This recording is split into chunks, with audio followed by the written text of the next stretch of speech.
আরব দেশগুলোর কাছ থেকে ভারতের কিছু শিক্ষণীয় ব্যাপার আছে। আমার কাছে সেটা মনে হয় যে আরব দেশগুলোর কাছ থেকেই তাদেরকে শিখতে হবে, অন্তত কিছু কিছু ক্ষেত্রে তো শিখতে হবেই।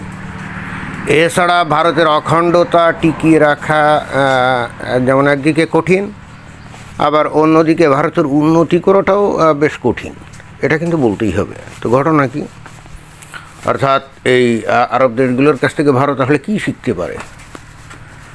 এইখানে একটা খবর এই যে বলা হচ্ছে, the king of Bahrain has ordered the withdrawal of citizenship from anyone who sympathises with Iran. এর মানে কি, ইরানের প্রতি যারা সহানুভূতিশীল হবে, এই ধরনের যারা নাগরিক আছে বাহরাইনে, তাদের নাগরিকত্ব কি কেড়ে নেওয়া হবে, এবং অতঃপর কেড়ে নিয়ে কী করবে, ভাষা দুটা লাথি দিয়ে ঘাড় ধাক্কা দিয়ে কোথায় পাঠাবে যদি তাদের জন্ম বাহরাইন হয়ে থাকে। এখন বাহরাইন কি বহির্দেশীয় লোকজনদেরকে নাগরিকত্বটা তো দেয় কিনা কে জানে। যাই হোক, এখন আইন কিন্তু খুব কঠিন, তাই না? কারণ আরব দেশগুলোর সাথে বর্তমানে ইরানের যুদ্ধ অবস্থা। এই আরব দেশগুলোর উপরেও তো ইরান ব্যাপকভাবে আক্রমণ করছে, তাই না? যদিও যুদ্ধ হচ্ছে মূলত আমেরিকা ইসরায়েলের সাথে ইরানের, কিন্তু ইরান তো এই সমস্ত দেশগুলোতে, আরব দেশগুলোতে আমেরিকার সেনাবাহিনীর ঘাড়ি মাটি আছে, এই অজুহাতে এই সমস্ত দেশে তো আক্রমণ খালি করেই নাই, এদের যে সমস্ত গ্যাস উৎপাদন অথবা তৈল উৎপাদন ফ্যাসিলিটিতেও তো আক্রমণ করছে। এখন এই ইরানের সাথে খালি যে যুদ্ধ অবস্থা তা তো না, ধর্মীয় থিওলজিক্যাল অ্যাসপেক্টেও তো এদের মধ্যে বিশাল তফাৎ। আরবের দেশগুলো হলো বেসিক্যালি সুন্নি মুসলিম, ইরান হলো শিয়া মুসলিম, অর্থাৎ এদের মধ্যে তো প্রচণ্ড রকম শত্রুতা। এবার একে অন্যের কাছে কিন্তু মুনাফিক ছাড়া আর কিছুই না।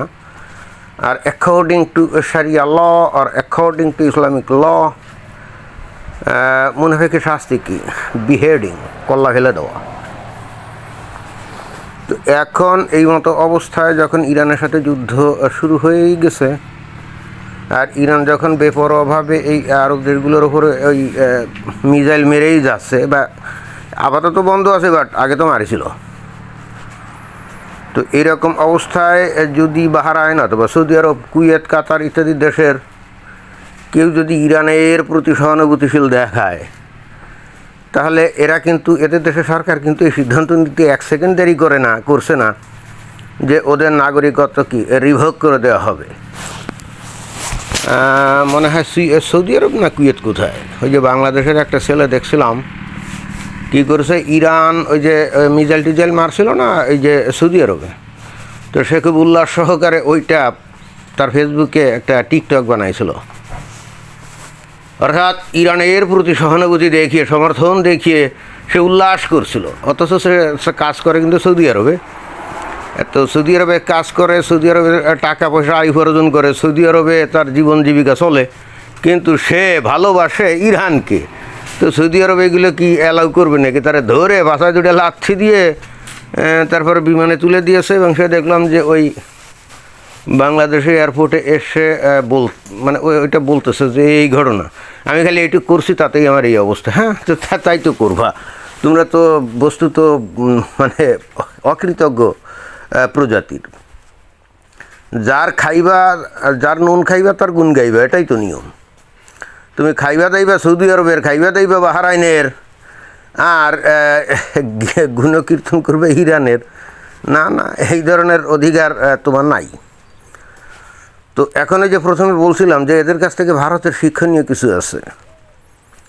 তো যেটা দেখা যায় যে ভারতের সাথে তো ইরানের ওই একটা ভালো সম্পর্ক আছে, অর্থাৎ ভারতের মধ্যে যদি কেউ ইরানের প্রতি সহানুভূতিশীল হয়, এটা ভারত মেনে নিতে পারে, ইটস ওকে, গণতান্ত্রিক অধিকার। বাট ভারতের সাথে পাকিস্তানের হলো শত্রুতাপূর্ণ সম্পর্ক, তাই না? ভারত কিন্তু চায় না যে পাকিস্তানকে ধ্বংস করে দিবে, অন্তত ভারত কখনো সেই ধরনের আশাবাদ ব্যক্ত করে না। কিন্তু পাকিস্তানের রাষ্ট্রীয় পলিসিতে অনেকটা ওই ইসের মতো, ইরানের মতো। যেমন ইরানের রাষ্ট্রীয় পলিসি হলো ইসরায়েলকে ধ্বংস করে দিতে হবে, ওই পাকিস্তানের রাষ্ট্রীয় পলিসিও তো যে ভারতের অখণ্ডতা ভেঙে ফেলতে হবে, ভারতের ধ্বংস করতে হবে, ভারত যাতে অর্থনৈতিকভাবে উন্নতি না করতে পারে। এজন্যই তো সেই গত 75-76 বছর ধরে এই পাকিস্তান এই কাজটাই তো নিরলসভাবে করে যাচ্ছে। তো অর্থাৎ অন্য কথায় পাকিস্তান হলো ভারতের 1 নম্বর শত্রু।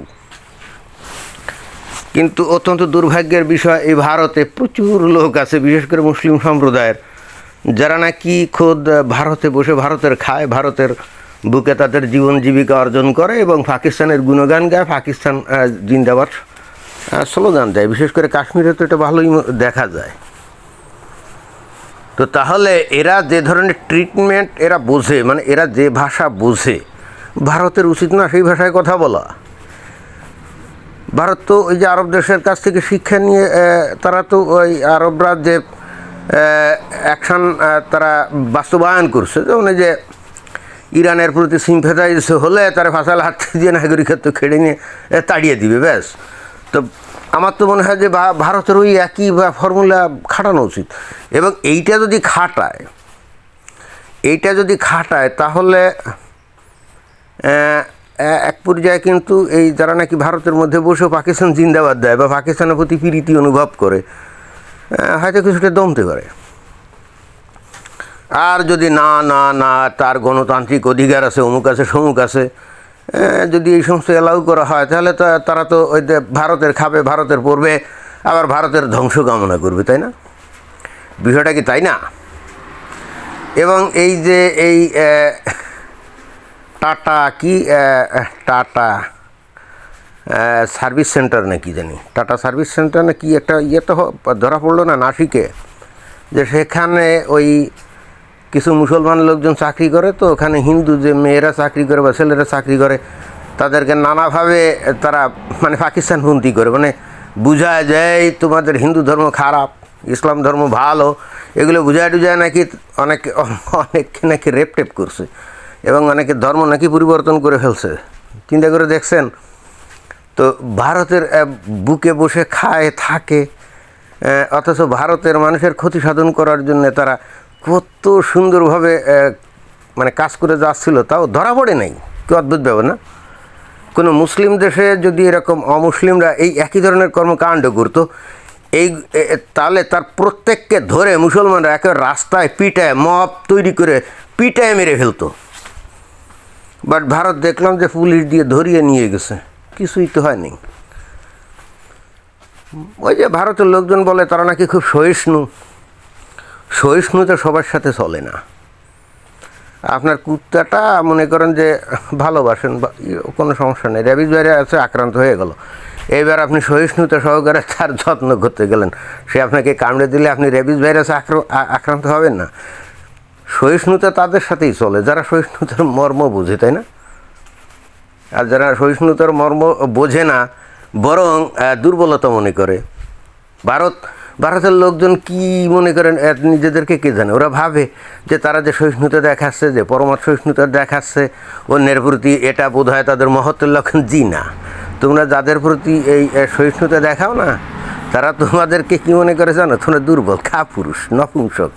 এটাই ছিল বক্তব্য। ধন্যবাদ।